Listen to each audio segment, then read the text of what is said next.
The topic I have for you for today involves Scandinavian capitals and their names' origins. So why they're called the way they are and a little bit of historical context. I'm going to start with the capital of Sweden, Stockholm. So on the surface, there is no difficulty in deciphering this capital's name, as it is composed of two words, timberlog, stock or timmerstock, and islet, holm. Holmen is Stadsholmen, the future old town, and the city was also called by the medieval Hanseatic merchants just Holm, in Latin Holmia. This comes from the Proto-Germanic hulmas, reconstructed meaning risen, ground, hill or islet. The problem is with the pillars and what they could possibly refer to. So there have been alternatives discussed by researchers as for what the word log might denote, and there is a proposal that it might mean a boundary post at the marketplace, that is at Stadsholm's highest point. Or the word could also mean a stump and thus would denote the felled forest on Stadsholmen. There is another interpretation that the word alludes to defense installations in the form of pilings in the water around Stadsholmen, which also existed up until the 17th century. Other researchers assume that the word has denoted a place in Norrström where the flowing water caused timber to crowd together, so basically to congest somewhere, and we have the Swedish verb att stocka sig, meaning exactly this, to become stuck somewhere. There is also a legend about the origin of the name, about the survivors from another settlement nearby, Sigtuna, important in the Viking Age, which was burned by some foreigners in the year 1187, and they let a log float ahead of their boats when they escaped, after which they chose to settle where the log floated ashore. And this place was then given the name Stockholmen. There is some kind of truth, perhaps, in this legend as well, in the form of the fact that Stockholm was laid out, among other things, to prevent attacks into the Mälardalen area. It also bears comparison with other foundation stories from the Norse world. Let's talk a little bit about history now. So in the transition between the Viking Age and the Middle Ages, today's Helgeandsholme was divided into small islands and a few small islets strategically located in the middle of Norrström. On the eastern island, a small fortress was built, probably to control the still navigable waterway. Even further into the 13th century, that facility formed the basis for the defense of the waterway between the Baltic Sea and the inland waters around Lake Mälaren. A castle, or better said, a tower, the Tre Kronor Tower, was built on Stadsholmen just south of the Norrström, later expanded into a walled castle. The origins of the castle could be dated to 1190 and Knut Eriksson's regency. It is, however, not certain that there was also an urban community at the same time in the area. On the contrary, it's quite unlikely. A place for the shipment of goods and lodging for fishermen and merchants certainly existed, but we cannot really speak of an organized town. In the years 1247 to 1251, we have the Lord Birger Jarl, who defeated the opposition group and secured the royal throne for his young son Valdemar. And in that fight, Birger received decisive support from from German territories, including troops, which explains why Birger offered merchants from Lübeck good terms if they would settle in Sweden. So from the German point of view, the future Stadsholmen was the best transshipment point where salt from Lüneburg, for example, and ore from Bergslagen could be exchanged. The year 1252 is usually linked to the foundation of the city, when Birger Jarl affixed his name to a letter of protection for the Fogdö monastery. It's a letter which is signed as having been issued in Stockholm. And in the same year, we also have another letter signed by Birger Jarl and the Archbishop Jarler from Uppsala, who both affixed their seals and stated as well that the letter was issued in Stockholm. A more complicated name is the one of Oslo, the capital of Norway.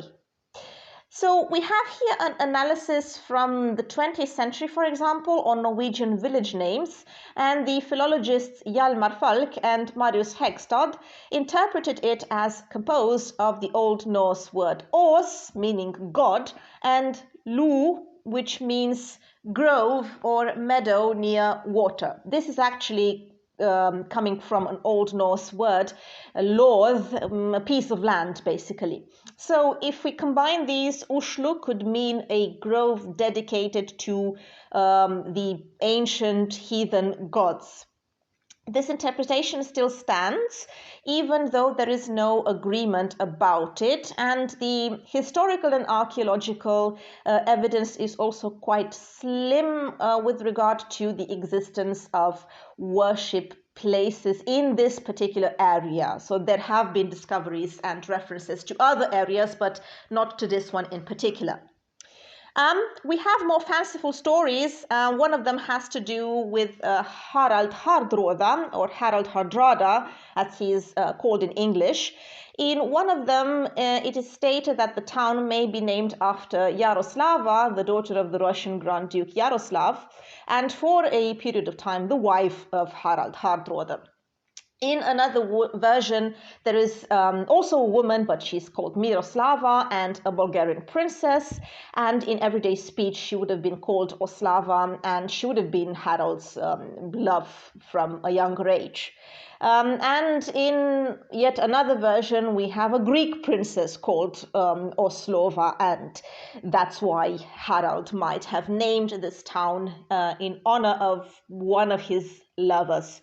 Like I said, a pretty fanciful explanation. Anyway, it was the town's name from about the year 1000 to 1624, and it became so again from the 1st of January 1925. It was initially spelled Oslo, like with an A and an accent.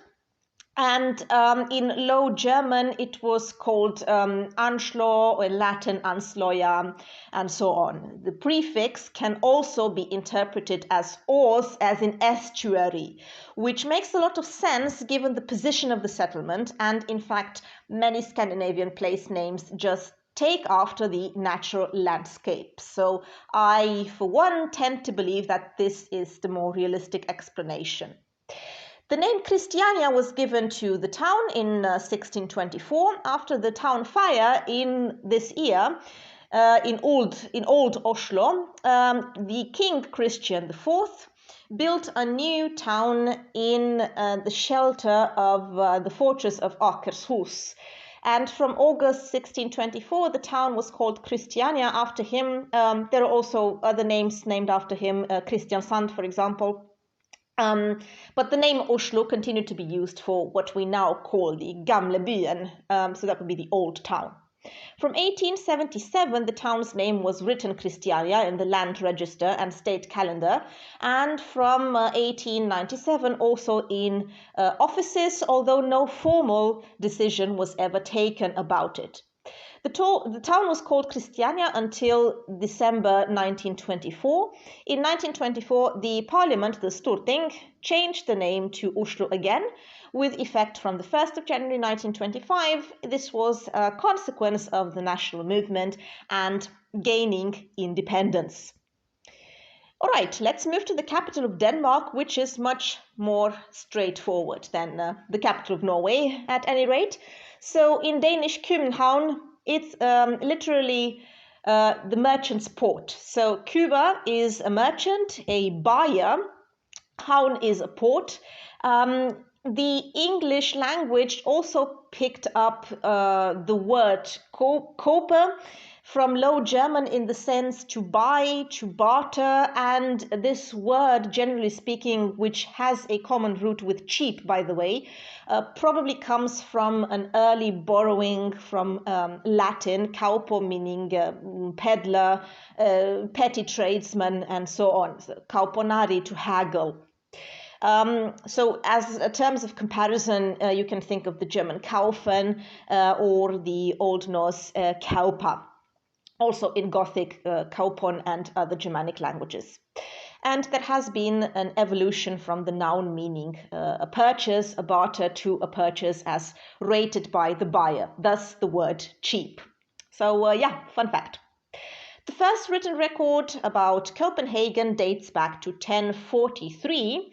Copenhagen was initially of little strategic or political importance. Most of the people in Havn earned their daily bread by fishing for the plentiful herring in the Öresund Strait. In the next 2 centuries, fishing and trading turned the small fishing village into a flourishing town. In 1343, King Valdemar Atterdag made Copenhagen the capital of Denmark, today the seat of the government and the hometown of the Danish royal family. In 1160, the Archbishop Absalon becomes an influential advisor to the king, to Valdemar the Great, and in the years that follow, the town grows in size quite a lot. Churches and abbeys are founded, and overall the town's economy blossoms thanks to the income from the enormous herring fishery trade, which provides larger parts of Catholic Europe with herring for Lent, for example. So if we want to credit anyone with founding Copenhagen, I think a good candidate would be precisely this Archbishop Absalon. Since pirates have been ravaging the coast of Denmark for years, a fort was built outside of the town to repel them. Absalon and Valdemar the Great used this victory as a launching pad for the foundation of Denmark's Baltic Empire. The next town into question is, of course, the capital of Iceland, Reykjavík. So this is also pretty straightforward. Reykjavík means the Bay of Smoke. In Old Norse, we have the word Reykja, which is to smoke, and it's related to Reykr, meaning smoke or steam. And the word reek in English is also related to the same root. And the second part of the word is, of course, the word vik, which is bay, sea, as a term of comparison, the word Viking itself. The name comes from the natural hot springs here. The settlement is said to date from the 9th century, but it was not established as a proper town until 1786. The literary sources, more specifically the Landnámabók, the Book of Settlements, say that the settlement began in earnest around the year 870, and there is a story about 2 foster brothers by the names of Ingólfur Arnason and Hjörleifur Hroðarsson, who killed the son of an earl and were forced to leave Norway. They traveled to Iceland to explore the land, then returned to Norway to engage on a settlement expedition. They sailed together but lost sight of each other before reaching land. When Ingólfur saw the coast of Iceland, he threw his high seat pillars, the so-called Ondvegisúlur, overboard. At his home in Norway, these pillars flanked his seat as the head of his household. And Ingólfur said he would settle wherever the pillars washed ashore, implicitly asking the Norse gods for guidance to find a site that would also be in accordance with the protective land spirits who inhabited the island. When he landed, Ingólfur directed the slaves to look for the pillars. On the other hand, Hjörleifur did not worship the gods, and he took no such precautions. He landed at Hjörleifshöfði, built 2 houses and began to farm, but at some point his slaves revolted and killed everyone on the farm, including himself. When Ingolfur heard of the news and travelled to the site, he said it was a sad end for a valiant man, but that's what happens when you don't honour the gods. He tracked down and killed the slaves who committed the crime, and then he and his slaves continued to search for the pillars, and in the third year they actually found them washed ashore at the present site of the city of Reykjavík. Now, fanciful as the story might seem, there has been archaeological and geological research in the area, which actually confirms the fact that the settlement began in the 9th century. All right, so although Finland is not really Scandinavian, so if we really take into account the meaning of the word as the North Germanic space, I am still going to discuss about Helsinki and where it comes from, because it's very interesting, and either way we're talking about the North space, let's say, in a broader sense. All right, so where does Helsinki come from? Well, it is actually borrowed from a vernacular Swedish word, Hälsinge. And in Swedish, Helsinki is actually called Helsingfors, with fors meaning stream or rapid. So initially considered to have been named after the Swedish province of Hälsingland due to the number of immigrants from here. In turn, possibly from hals, meaning not only neck, but also a narrow stream. It's also a suffix seen in Swedish place names, so this inge. It might have just been derived directly from the aforementioned word hals, so perhaps from an old Swedish Hälsinge, referring precisely to these rapids, fors, which are the narrowest part of the river Vanta in the area. The city of Helsinki was established by the order of the Swedish king Gustav Vasa in 1550. In 1808, Russia conquered the entire area of present-day Finland and made Helsinki the capital of a new autonomous region, the Grand Duchy of Finland. Helsinki was founded with the view to establishing trade on the Baltic area, ideally in all possible directions, so east, south and west. The residents of the Helsinki region already had a long tradition of seafaring at the time, and throughout the Middle Ages, peasants in the region had cooperated in equipping ships, for example, and bringing their agricultural and forestry products to Tallinn, which was a member of the Hanseatic League. While the population never rose above a few thousand up to the 19th century, Helsinki remained one of the largest cities in Finland at the time. Neither was it an insignificant one, as it was even within the reach of the entire Swedish Empire. In particular, during the 18th century, when the fortress of Suomenlinna was built, Helsinki was a city pretty well known throughout the entire kingdom. And a bonus for you, a few words about the capital of the Faroe Islands, which are an autonomous region under the Danish crown. So the capital of the Faroe Islands is Tórshavn, which is literally the harbor of Thor, so the god Thor. And no wonder it has this name, because the Norse established some sort of proto-parliament on the Tinganes Peninsula in about 850. We also have later references in the Färöinga saga, for example, stating that the place of this Ting was on Streymoy, and there is this harbor there called Tórshavn.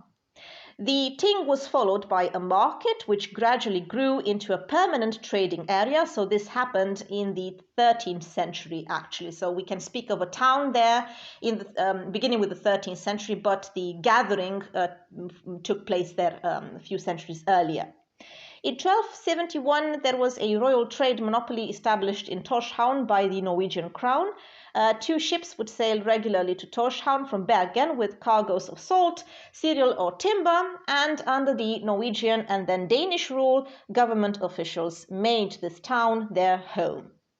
Nowadays, it houses about 1/4 of the total population of the Faroe Islands.